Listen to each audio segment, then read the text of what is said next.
Assalamualaikum warahmatullahi wabarakatuh. Perkenalkan, saya Christina Aktivitardani, NIM 140142220 dari Rombel C. Di sini saya akan menjelaskan sedikit mengenai penyimpanan bahan kimia.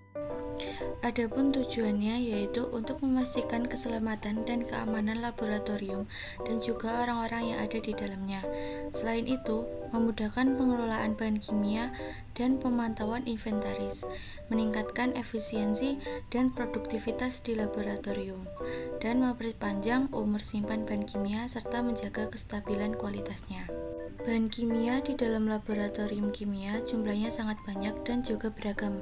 Masing-masing memiliki resiko yang berbeda dari yang paling aman hingga yang paling berbahaya dan biasanya diberi perlabelan. Seperti yang pertama ada label oksidator, yang kedua label toksik, yang ketiga label korosif, dan yang keempat label eksplosif, yang kelima label harmful, yang keenam label flammable. Dan bila bahan kimia yang perlabelan mudah terbakar, maka harus disimpan di tempat khusus dan tertutup seperti aseton, etanol, bensin, dan lainnya. Dan juga ada bahan-bahan kimia yang rentan bila terkena cahaya langsung seperti lodium saat titrasi, maka pada saat titrasi pun akan menggunakan baret berwarna. Dan juga ada HCI pekat yang berbahaya bila terkena kontak kulit secara langsung, karena HCI pekat sangat panas dan dapat menyebabkan kulit merasa panas ataupun melepuhnya, sehingga bila kita terkena zat-zat kimia terutama yang cair, kita sebagai praktikan harus segera mungkin untuk mencuci tangan. Lalu adapun bahan yang mengandung oksidator seperti kalium nitrat. Yang kedua, bahan yang mengandung toksik yaitu kalium dikromat. Yang ketiga, bahan korosif yaitu kalium hidroksida. Yang keempat, eksplosif yaitu bahan nitroselulosa. Yang kelima, harmful berbahan natrium karbonat, dan yang terakhir flammable yaitu etanol. Sebelum menyimpan bahan kimia, langkah pertama yaitu gunakan alat pelindung diri yang lengkap sebelum mengecek bahan tersebut. Cek kesesuaian dan nama kode bahan kimia, berat bahan kimia, tanggal kadaluarsa, dan kondisi fisik bahan seperti tutup label dan wadah lemari penyimpanan. Bahan ditempatkan di ruangan dengan sirkulasi udara yang baik. Bahan kimia yang sudah dicek kesesuaian dengan data pemesanan disimpan di lemari penyimpanan bahan sesuai sifat fisis dan sifat kimianya. Amonia, bahan kimia cair dengan sifat kimia korosif, kita simpan pada lemari penyimpanan bahan kimia cair dengan simbol korosif. Lalu, kalium dikromat, bahan padat dengan sifat kimia beracun, kita simpan pada lemari penyimpanan padat dengan simbol beracun.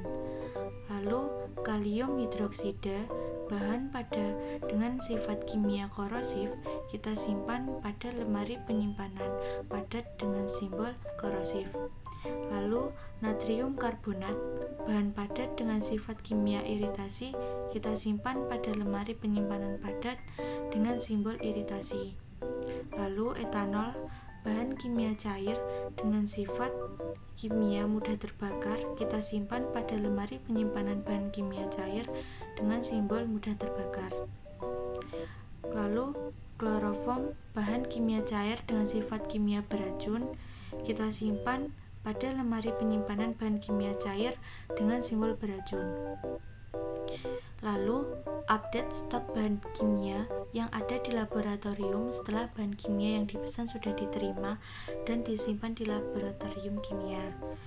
Pengambilan bahan kimia yang sifatnya P3 dilakukan di lemari asam agar kita terhindar dari bahaya yang disebabkan oleh bahan kimia tersebut. Gunakan peralatan yang bersih ketika mengambil bahan kimia cair untuk menghindari kontaminasi silang. Diberi label bahan yang telah dibuat sesuai dengan sifat di antara lain nama bahan kimia, rumus bahan kimia, konsentrasi tanggal pembuatan, dan simbol sifat bahan.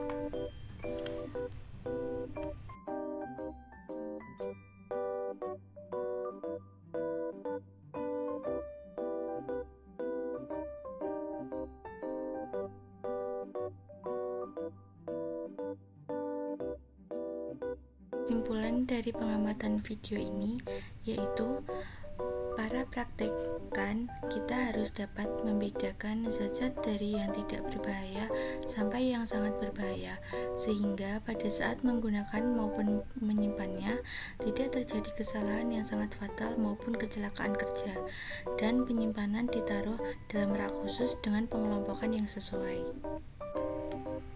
Demikian video penataan bahan kimia. Mohon maaf bila ada kesalahan. Sebelumnya, terima kasih.